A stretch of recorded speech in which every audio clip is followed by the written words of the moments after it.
how is an athlete's program different from a regular program? So we got to go with the mindset of the children have a 0 years of training age. We got to start with the fundamentals. Do they know how to do fundamental movement patterns? 90% of the time it's no. And the basic movement patterns, we need to start to teach them squat, hinge, so deadlift-based movement, push, pull. If they cannot do any of those movements, then obviously further down the line, there could be risk for injury. If they can do these movements, then we progress them, right? So we base all of our movements on these 4 sort of movement patterns. Once you've got these 4 movement patterns, you integrate them in different sort of circumstances. The younger the athlete is, or the child, you need to approach their training completely different to a 16, 17, 18-year-old kid. Kids love games. They want to have fun. So how do we incorporate these movement patterns whilst having fun? And it's all about games. You incorporate animal-based movements. Animal-based movements, funny enough, I get someone to do what we call a duck walk, for example. They go into a squat without even realizing it. You play an evasive kind of game while in a duck walk. They're getting comfortable being in that squat position.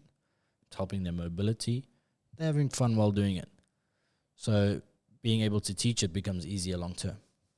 It's all about what we call neuroplasticity, right?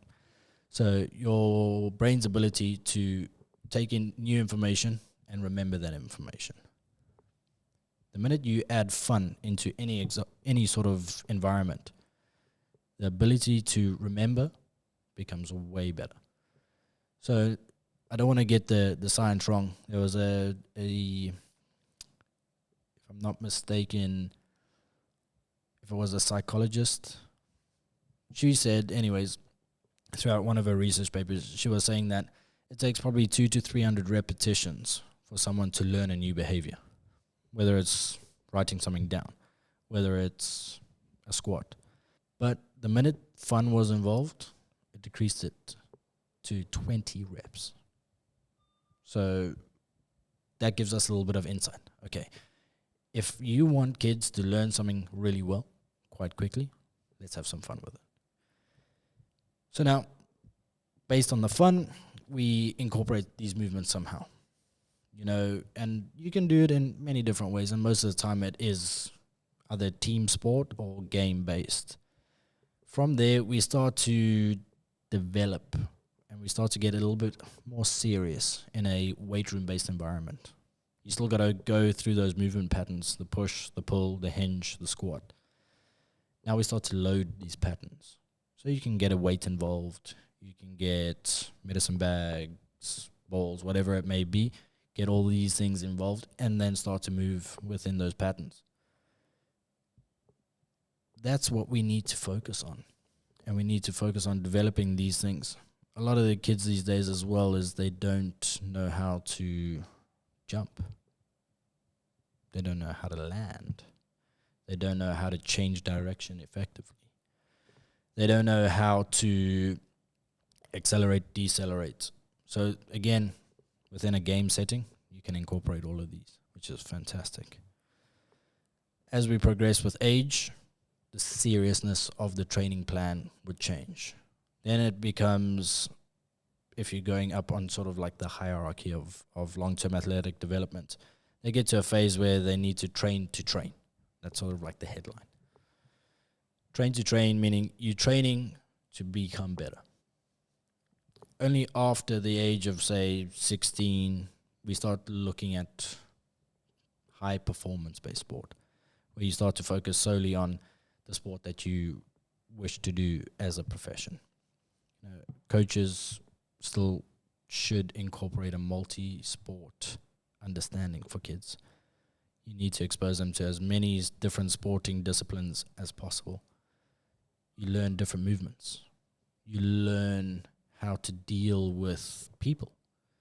So if a child, for example, is a swimmer, that is an individualized sport.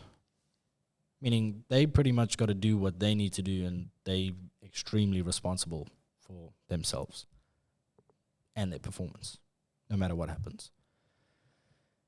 If you look at cricket, rugby, football, the blame can be placed along anyone, it's more of a collective.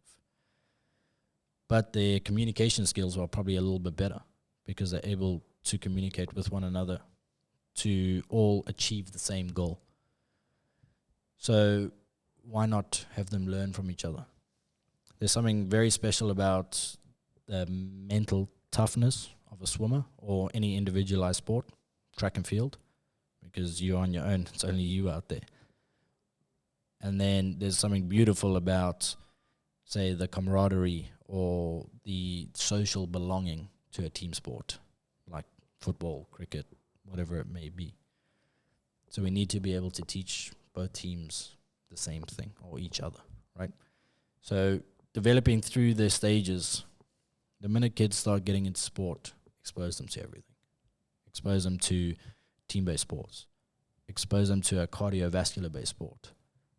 Expose them to a strength-based sport, whether it's gymnastics, weightlifting. Those sports coupled together could create a beautiful recipe for an athlete to become almost indestructible. You also, if you want to start looking at the mental side of things, if you have exposed a child to one sport throughout their entire life, the risk of burnout is extremely high. Now, we can't say that burnout is only physical, because it's not. Burnout is more a mental state. You know, they start to develop a hatred for the sport. They feel extremely lethargic. They aren't recovering well. They're not sleeping well. And the list can go on. So if you start to incorporate a multidiscipline environment or get the child involved with as many different sports as possible, that risk of overtraining comes down, funny enough. You know, because people think, exposing them to all these different sports, they're going to burn out, they're going to be too tired. Chances are they won't be, because they're having fun in different areas. But yes, of course, you can go to the extreme and be like, okay, so little Johnny is going to be involved in swimming for 2 hours today. After swimming, he's got football. After football, right. So that's obviously just going to the complete opposite side of the continuum. Have them in different seasons of school, right? School, you go through seasons. First season could be football. Second season could be swimming, athletics, whatever it may be.